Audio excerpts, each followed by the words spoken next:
That's what gave me the courage to walk away from a multi-million-dollar opportunity at the dealership. I think it's going to give current entrepreneurs the confidence to say, look, I'm going to go after something bigger. I'm going to go after what I really want, and I'm going to push even when it's hard, because starting, growing a business, it's hard. You need a dream. You need a fire inside of you. I love it. Let's go!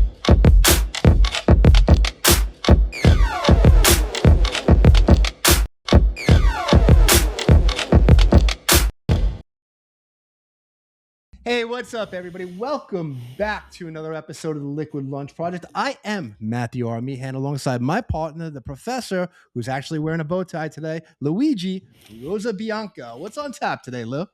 Matthew, today on the podcast, we have an expert on time management.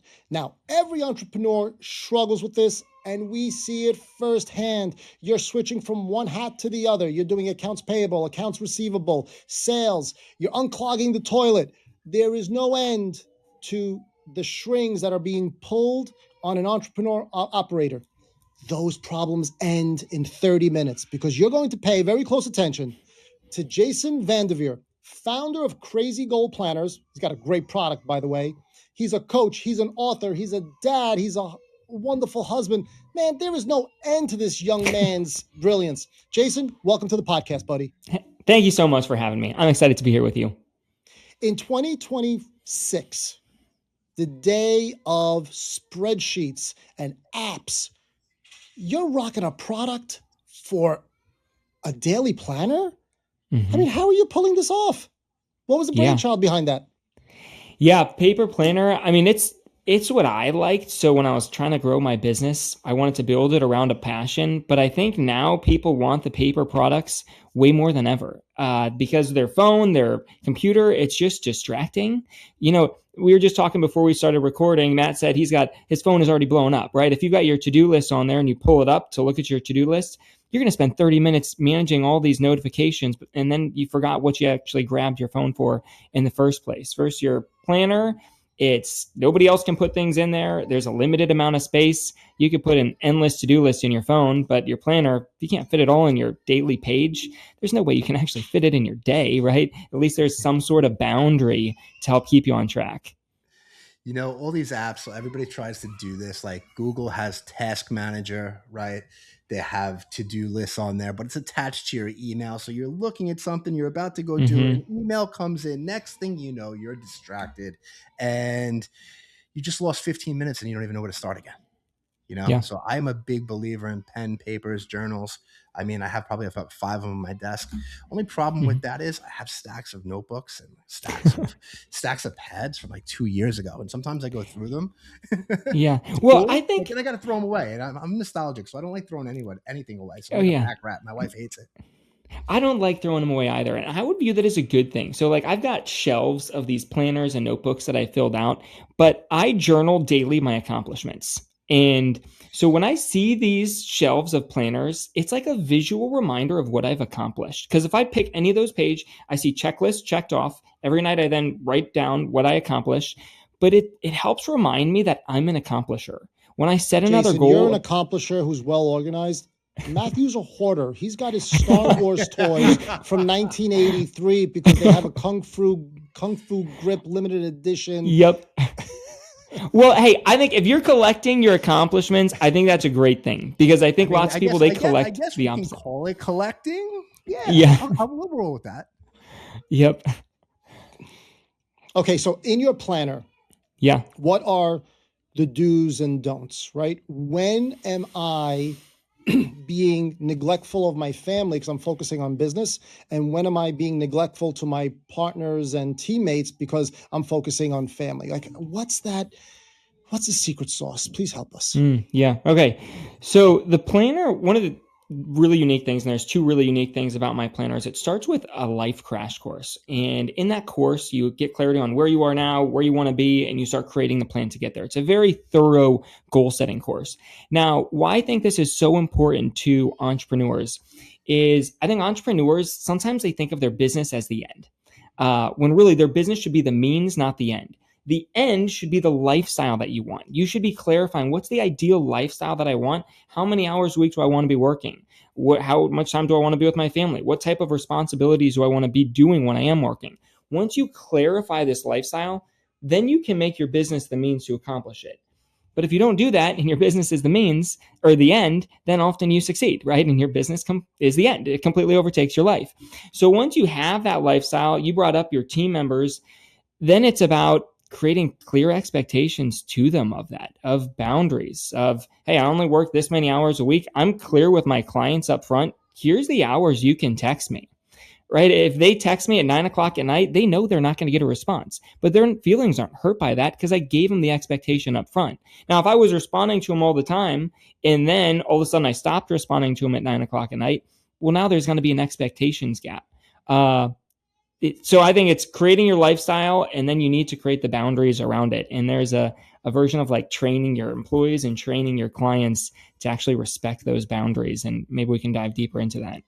Let me ask you a tip, because a conversation happened during a Christmas dinner with my in-laws where I was characterized as extreme. We have a family calendar that my wife and I share, and she knows that there are certain no-fly zones on my calendar when it comes to work, but she also knows that on the weekend it's family time. So we are very diligent at blocking out family events and dinners and my son's classes and my work obligations. So it's transparency, but we also know, all right, that's mommy's time, that's daddy's time, and that's our son's time, right? It's a little extreme, I understand, but can you think of another methodology that would work that is less extreme?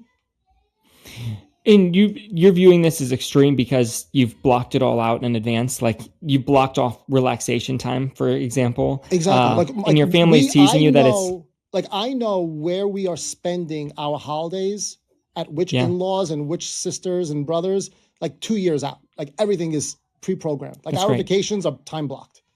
So I view this as a good thing. I think people tease me because I plan very in detailed. I set timers.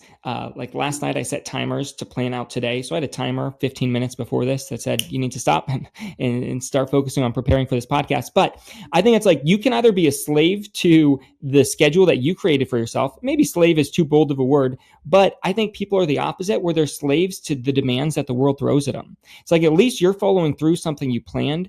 And people might view you as like, oh man, you're being a robot, just following this plan. But the reality is, how often do other people, they had a day, they had a month where they didn't get any of the stuff done that they wanted to? And what were they a slave to? The demands of everybody else. What I find is if I don't do that, I'm chasing my tail all day long, dealing with the last 911. Yeah. And for me, if I don't block off relaxation time, like for me, I have a timer that goes off at 4:45. My workday is done. There's no negotiating. It's like, it's done. My wife expects me to be with the kids. Now, this is the thing, because that's blocked off, I can schedule my day around that. I wind down my day. I plan out the next day all before 4:45 so that when 4:45 comes, I can be present with my family. Versus if I didn't have that, I would step out of my office. And even if I was physically there at 4:45, I would still be thinking about work, right? But like now it's blocked off. This is what's on my schedule. I have a written plan to get everything done tomorrow. This is completely free time. Do you follow me there? You guys are complete psychopaths. I don't know what you're talking about. You see what I mean? You see what I'm dealing with? There's my month. Yep. Listen, it's the only way. If you're juggling a lot of stuff, if you're running a lot of different businesses, if you have kids, it's the only way to make things work, in my opinion. You need a schedule. I only started doing this probably circa 2019. Before that, I would just take every single phone call that came in, every single, text message. I still respond to people. I tell them, like, listen, if you need anything, get back to me. I'll get back to you within 24 hours. Just send me a text. I'll respond to people. But not taking phone calls is actually a power move. And well, I like how you said like you'll respond within 24 hours. Like now that I plan things, if you tell me, hey, I need you to send me something, maybe one of my clients like, hey, can you resend me that PDF? Oftentimes I'll just tell them, if it's not on my calendar, I'll say, hey, I'll send that to you tomorrow morning, or I'll send that to you tomorrow afternoon. And typically if I give them that expectation, they're fine with it, right? If it's, but if I say I'll send it, for sure, I'll send it to you, and then a day goes by and I have it sent it, well, now there's the expectations gap. And I think it's creating the discipline for yourself to use your schedule, right? If you're not disciplined about what you put in your schedule, the schedule is not going to help it, right? You need to be disciplined to what you're putting in there. I think I like that expectations gap saying, because I think it's necessary to set expectations right with everything, right? And it's used. I'll get it to you right away. I'll get it to you. Give me a finite time you're going to get me something, right? Even with sales and everything, right? If we tell somebody we're going to get them funded tomorrow and the funding don't come in, the expectations were set wrong. So I think setting that table and setting the expectations from the beginning is really the key to a lot of things in life, right? Yeah. Letting people know what your boundaries are and what you're willing and not willing to do and how this relationship's going to start. So Lou, you are a psychopath, but I think you're right. Well, I think one of the reasons why people don't create those expectations is if you don't have a time management system that you're confident in, then you feel like I have to do this now or I'm going to forget. Right. And then you carry that stress around. Where for me, and it sounds like for you guys with a time management system, I know when I write something in my planner, even if I write it down to do next week, it's as good as done once I put it in my planner. I don't have to carry the burden around with me of like, oh, what if I forget? It's like I put it in there, it's as good as done.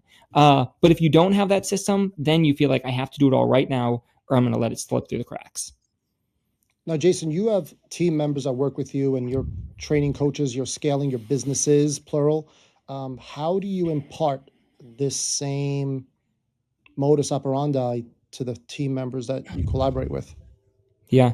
So I have this call every Monday morning, and my clients have access to this where we plan our full week out in the Goal Crazy Planner. And I guide everybody through it. Like I put timers up on the board. Hey, for the next 2 minutes, I need you to identify these type of activities you need to do this week. Now, for the next minute, I need you to put them here in your planner. And we plan their whole week out. So they know what they're doing Monday morning, Tuesday afternoon. I even help them put some buffer time in there. So if something new comes up, it doesn't derail their whole week. But that's just, if they need help holding themselves accountable, creating the systems of their time to make it happen, then they log on to those calls and they go through the system with everybody else.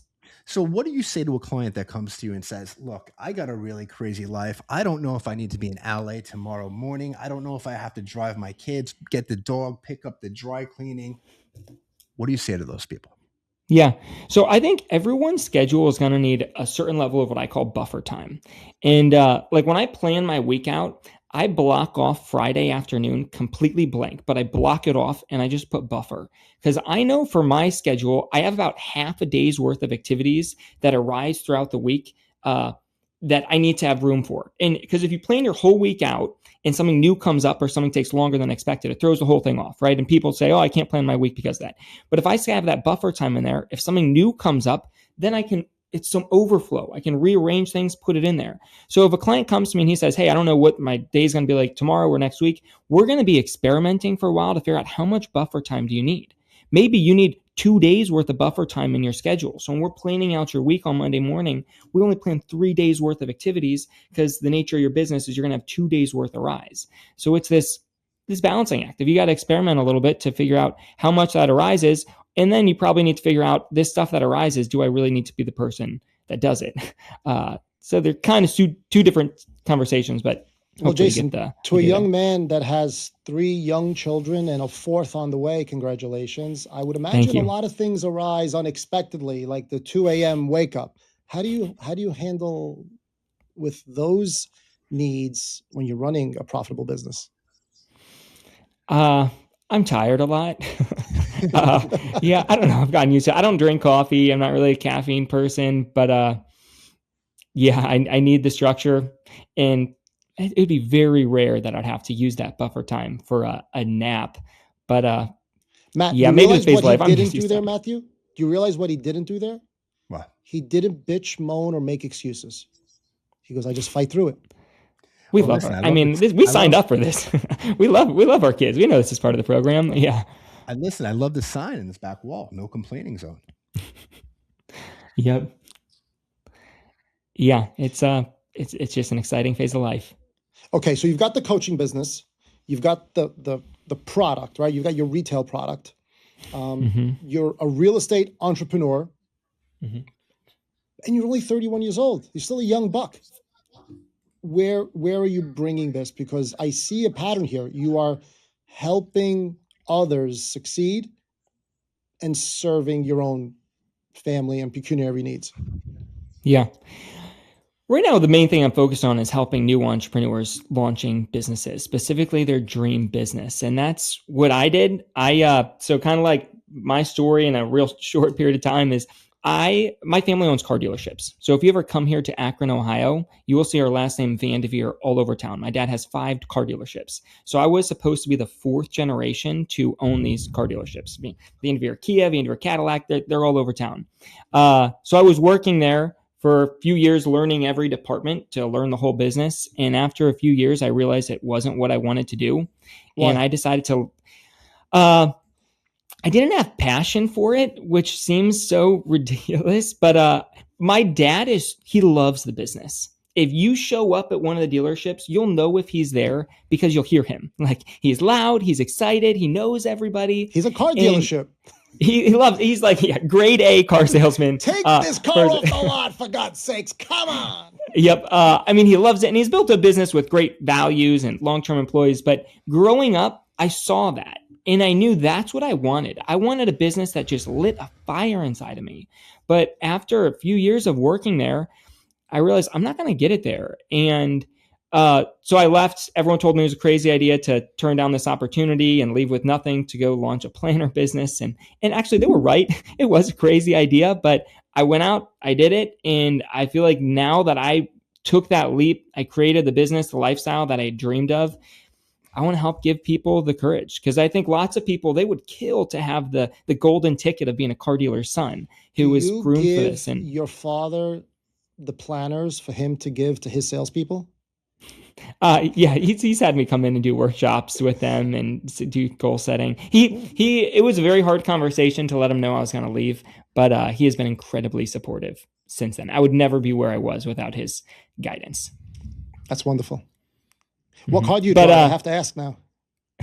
We drive Kias because he has a Kia dealership. We have a minivan. My dream vehicle is a 12-passenger van. If God willing, we have that many kids. 12 passenger. How many kids do you want? Yeah. Probably the number in our head right now is between 6 and 8. Wow. You don't hear that often anymore. We'll see. So, yeah, we this is what we want to do with our life. So yeah, that's awesome. Mm-hmm. Well, you're gonna fill up those 34 units that you own with your kids. That's and really, like, going back to the whole idea of you create the lifestyle. I created, here's the lifestyle I want. I want to have kids. I want to be able to have time to spend with them. And real estate just needed to be part of the equation based off of how that lifestyle. And I really enjoyed real estate, but it's like, I need something that has level of passive income. If something happens to me, my wife can't sell planners. But if I have a successful portfolio of real estate, at least there's some income there that she could live off of with our kids. So it all comes back to this lifestyle. So let me ask you, Jason, I need your opinion. Oh, sorry, Lou. I'm curious. Sorry, how many brothers and sisters do you have? I'm one of 6, okay. And my wife is also one of 6. Okay. So yeah, we're used to it. Okay. Jason, there's a little bit of an age gap between you, me, and Matt. And Matt and I grew up during a macroeconomic environment when we were supposed to go work for a big company. Punch in, punch out, get you 9 to 5. Whether it was white collar, blue collar, we were supposed to go work for a company. That was the mandate, right? The American dream. That American dream has evolved. You today epitomize the American dream. You know, be the master of your own destiny, whether it's the gig economy, whether it's a side hustle, whether it's multiple revenue streams. What changed during the course of basically the last generation that created this shift? I do think the internet's made it a lot easier to get information, and I couldn't have my business without the internet. Probably for me, what made me change is I was reading tons of self-help books, and I was going to conferences when I was still working at the dealership. And I met so many people again and again who had created successful businesses. And it made me think, like, maybe I don't need the golden ticket for my family to become successful. If this stuff really works, I could create success in whatever I wanted. So the real question is, what do I want to do with my life? And then once I got clarity on that, it was like, let's do this. So I would say what unlocked that for me was probably like learning these self-help concepts and meeting people who had done it. And I do think that's connected to the internet because now you have more access to the information and you get to see these people from all over the place who are doing successful things. When I see young people who are doing successful things, now it's like, well, I can do it too. You were very fortunate though, because at a young age, you were thrown into sales. Yes. On that sales floor at your father's business, when that young couple walked in the door, or maybe the baby boomer came in and wanted to trade it in, what skills did you learn on the sales floor that serve you today? I mean, learning to sell has been a huge asset, and working in the different departments, selling service or selling over the phone at the dealership, that's been a huge asset. I think probably it's kind of connected, but different, because I was going through all these departments. There's a lot of them at the dealership. You'd go there, you'd spend months or years learning this department, then you go to another one. But I feel like the lesson that I got was, if you ever want to be good at something, you have to be willing to be bad at it first. If you ever want to be good at something, you have to be bad at it first. Because otherwise, I'd come in there and my ego would just get crushed. I'm the owner's son. I should be great at this. And I wasn't. But it was just like, nope, this is what it looks like to become good at something. And when I launched my business, for like 2 years, I wasn't making any money. I was selling tons of planners, but I wasn't making money. But it was like, if I didn't go through that experience again and again in these departments, where it's like, of course, you're going to be bad at it first. That's what really helped me stick through to learn it. And with sales, I wasn't good at it first. You just have to learn it. And there's still a lot more to learn. That's great advice. I love that. You know, I never met somebody who was an expert in something day one, or the best in the world, and the GOAT at day one, you know? Yeah. So what's next? We have kids, we have family, we have real estate, we got journals. You thinking about writing another book? When did this book come out? Yeah, this book came out in September. So I'm still working on that. Probably the next venture that's been presenting itself is people are wanting to become goal crazy certified coaches. Okay. And so I had 4 people in November reach out wanting to be goal crazy certified coaches. Nobody had reached out asking for that specifically in the past. So I was like, all right, if people want to do this, let's try it out. Now I have a cohort of 10 of them trying this out, and we'll see where that leads, because that might be what I launch next. My book helps people launch business, and then the Goal Crazy framework is really great for helping people accomplish their goals, manage their time. So I feel like together it makes sense to train other coaches on how to do it. I mean, look at what EOS did, right? That's yeah, the model. having a process. Mm-hmm. Yeah, because I think, and going back to my book, I mean, now I wrote a book. I'm really excited about it. So what's next is me just doing things like this to talk about my book, because I'm excited about it.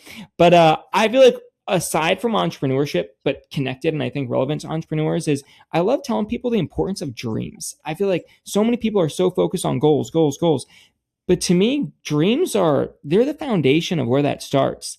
And kind of how I view those two, and how I think this would help the entrepreneurs that you're listening, is we're all familiar with the concept of goals, right? When you set a goal, it's something realistic. It's something you actually plan to do. It's time bound. When you dream, though, you're simply just asking your heart, what would I love to do? What would I love to experience? It doesn't have to be realistic. There are things you may do, you may not do. You just let your heart speak to you. And when you allow yourself to dream without the limits of how am I going to do this, it sparks creativity to ignite within your mind, and you start getting these new ideas. But once you have these dreams, then you can set goals that are aiming at those dreams. It gives your goals meaning. You can set goals without dreams, but if you don't have any dreams, your goals aren't aiming at anything, right? And they have no meaning. And if you don't have dreams, you can't have meaningful goals. And if you don't have meaningful goals, you end up in this place that I call survival mode, where you're just working to stay afloat. You're just trying to survive. Many entrepreneurs find themselves there. When they can fix this, if they just start dreaming. What do you want to do? What do you want to do with your life? Once you have that dream, now you can have meaningful goals. Now you know what to say yes to, not what to say no to. And it can ignite the fire for them. And to kind of tie this all back to the time management where we started, is so often people think that the problem with their time management is the planner or the system. And it's like, oh, I tried this planner, this planner, this planner. And it's like, look, the planner's not the issue. What you really need to do here is figure out, what do you want to do with your life? It's a lack if of you don't, priorities. yeah, if you don't know what you want to do with your life, then you're just like, this is an infinite world. There's an infinite number of things you can be doing in every moment. So I feel like, what do you want to do with your life? It's a deep question, right? You're going to spend your whole life answering that question. But to me, the source of that is your dreams. And once you find an empowering dream, that's what's going to light the fire inside of you. That's what gave me the courage to walk away from a multi-million-dollar opportunity at the dealership. I think it's going to give current entrepreneurs the confidence to say, look, I'm going to go after something bigger. I'm going to go after what I really want, and I'm going to push even when it's hard, because starting, growing a business, it's hard. You need a dream. You need a fire inside of you. I love it. Listen, thank you so much, Jason, for being here. We want to be respectful of your time. Why don't you tell the audience where they can go out, find your book, and find you on all socials? Yeah. So my book is called Dream Driven. If you go on Amazon, you can find it there. On social media, my name Jason VanDevere. Probably easier to find me under my brand name, Goal Crazy. That's goal like a soccer goal. Don't go crazy, Goal Crazy. Perfect on the site. My website's goalcrazy.com. They can check that out. But for your audience specifically, something that I think could help them out if they go to goalcrazy.com/course, they can get the life crash course that's in the start of my planner. I mean, I've sold that exact course over 40,000 times, and it'll help them get clarity to that question. What do you want to do with your life? Once you have clarity on that, it makes your time management easier. It gives you direction of where you want to bring your business. It helps light the fire in you to push through when things are hard. So that's goalcrazy.com/course. Jason, thank you so much, man. We really appreciate you being here. We all know the importance of journaling, time blocking, and setting goals. So you really stepped it up for everybody. So I appreciate it. Thanks for having me. It's been Awesome. fun. Everybody, that's a wrap of the Liquid Lunch Project. We'll catch you on the next episode. Let's go!